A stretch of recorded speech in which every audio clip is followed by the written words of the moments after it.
হচ্ছে এর যে সঠিক টর্কটা পাচ্ছে না, 50-60-এর উপরে গেলে টর্কটা ছেড়ে দিচ্ছে। তো আমরা ক্লাস প্লেটটাই দেখবো, ক্লাস প্লেটের অবস্থাটা দেখবো। তো আমরা খুলতেছি, আমরা আগে আলাদা আলাদা করে নিয়ে তারপরে একসাথে দেখাচ্ছি। তো ক্লাস প্লেটের যে ফাইবারগুলো, এই ফাইবারগুলো দেখতেই পাচ্ছেন গাদ হয়ে গেছে ফাইবারগুলো থেকে। এই ফাইবারগুলো মেন হচ্ছে পুরে গাদ হয়ে গেছে, প্রত্যেকটা ফাইবার এখানে শুকাই গেছে কিছুটা ফাইবার, এবং কিছুটা ফাইবার থেকে গাদ বেরোচ্ছে। তো এইটা থেকে কি ট্রু4 ইঞ্জিন অয়েল ব্যবহার করেন টিভিএসেরটা? এক একটা ইঞ্জিন অয়েল দিয়ে কত কিলো চালান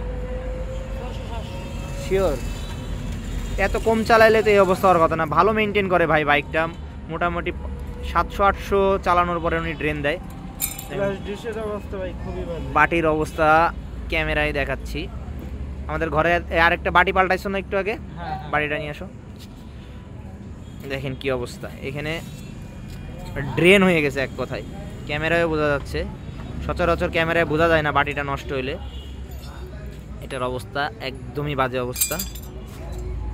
সেম অবস্থা এখানেও, হাত দিলেই বিট বোঝা যাচ্ছে।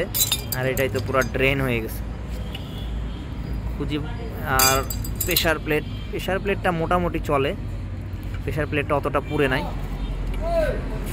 তো এইটা পুরাটাই বাতিল, এটাতে আর চালানোর কোনো অপশনই নাই। ক্লাস প্লেটটাও পুড়ে গেছে।